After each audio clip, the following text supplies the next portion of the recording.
Particularly heritage website నుంచి తీసుకున్నదే ఒకటనమాట. Photo shot వేశారు. ఆ ఫోటో షాట్ కూడా ఎడిట్ చేసి, ఎంత దొంగలు కాకపోతే ఎడిట్ చేసి అనమాట క్లియర్లీ చూడొచ్చు. ఒక కాలం తీసేశారు. అందులో ఏంటి, ఇందాపూర్ డైరీ అండ్ ప్రొడక్ట్స్ తోటి అనమాట హెరిటేజ్ కి కో మ్యానుఫ్యాక్చరింగ్ లొకేషన్ ఉందంతే. ఏందయ్య తాత, దొంగలం మేము, ఫోటో షాట్లు తీసి ఎడిటింగ్ చేసింది మేము. భలేవా నీవు తాత నువ్వా. ఒకసారి ఇది చూడు, ఒక వారం రోజుల క్రితం, అంటే మీరు మీ వెబ్సైట్ ని ఎడిటింగ్ చేయక ముందు తీసిన స్క్రీన్ షాట్ ఇది చూడండి. ఏడుండయి మీ చెప్పిన మిల్క్, పన్నీరు, చీజు ఈ కేటగిరీలు ఏడుండయి? కో మ్యానుఫ్యాక్చరింగ్ అని ఎక్కడుంది? ఏ అంత కొంప మునిగిపోయిందని చెప్పి మీరు ఒక 2 రోజుల క్రితం ఇందపూర్ వ్యవహారం బయటపడిన తర్వాత అంత త్వరగా వెబ్సైట్ ని ఎందుకు ఎడిట్ చేయాల్సి వచ్చింది? ఏమి తప్పు లేకపోతే సరే, ఇది ఎడిట్ చేసినాము. మరి ఇది మన హెరిటేజ్ కంపెనీ వాళ్ళ పాల ప్యాకెట్ వెనకాల అమెజాన్ లో, బిగ్ బాస్కెట్ లో ఇదేదో బేటా కరిటిన్ ఉందని చెప్పి చూపిస్తా ఉంది. అది కూడా ఎడిట్ చేసినాం మేము.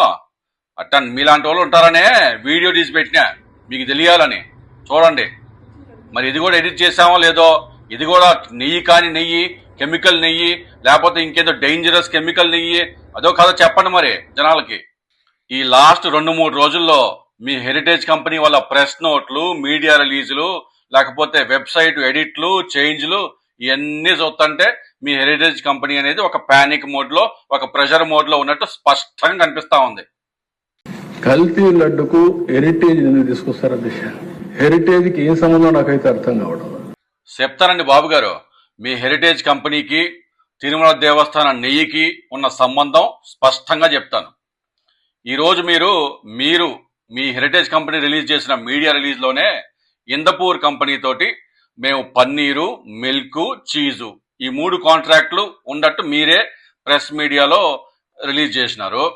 మరి ఒక ముఖ్యమంత్రి గారి కంపెనీ, అంటే హెరిటేజ్ కంపెనీకి దగ్గర సంబంధాలు ఉండా, అంటే బిజినెస్ సంబంధాలు ఉండా ఇందపూర్ కంపెనీ, మీరు సీఎంగా ఉన్నప్పుడు తిరుమల దేవస్థానంలో నెయ్యి టెండర్లు గెలుచుకోవటం కాన్ఫ్లిక్ట్ ఆఫ్ ఇంట్రెస్ట్ కాదా?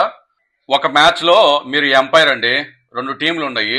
ఆ 2 టీముల్లో ఒక టీంతో మీకు దగ్గర సంబంధాలు ఉన్నాయి. మరి మీరు తీసుకునే డెసిషన్లు ఆ ఎంపైర్ గా ఆ టీం కు ఫేవర్ చేస్తుందని అందరూ అనుకుంటారా లేదా?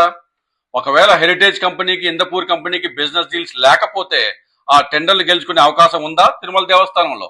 ఇందపూర్ కంపెనీతో రకరకాల సబ్ కాంట్రాక్ట్లు. సరే, మీరు చెప్పినట్టే కో మ్యానుఫ్యాక్చరింగ్ యూనిట్ అనుకుందాం.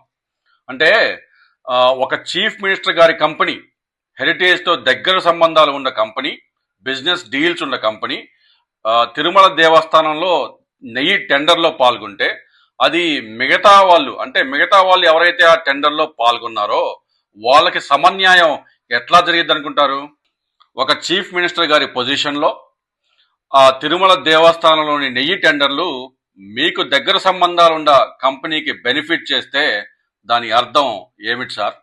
మీరు నిజంగా సచ్చీరులైతే ఆ కంపెనీని అసలు నెయ్యి టెండర్లో పార్టిసిపేట్ చేయకూడదని చెప్పాల్సింది. మరి ఈ క్వశ్చన్లన్నీ రైజ్ అయ్యేవి కాదు కదా. ఒకటే క్వశ్చన్ చంద్రబాబు గారు, మీరు సీఎంగా ఉన్నప్పుడు మీ హెరిటేజ్ కంపెనీతో బిజినెస్ డీల్స్ ఉన్న ఇందపూర్ కంపెనీకి నెయ్యి టెండరింగ్ ప్రాసెస్ లో కాంట్రాక్ట్ దక్కితే మిగతా వాళ్ళకి, అంటే మిగతా కంపెనీలు కూడా అదే నెయ్యి టెండరింగ్ ప్రాసెస్ లో పార్టిసిపేట్ చేసినా కూడా ఆ కాంట్రాక్ట్ దక్కకపోతే అది ఫ్రీ అండ్ ట్రాన్స్పరెంట్ అని ఎవరైనా చెప్పగలరా? మీరు ఆ కంపెనీకి ఫేవర్ చేసినట్టు క్వశ్చన్స్ రైజ్ అవుతాయా లేదా? చెప్పండి దీనికి ఆన్సరు.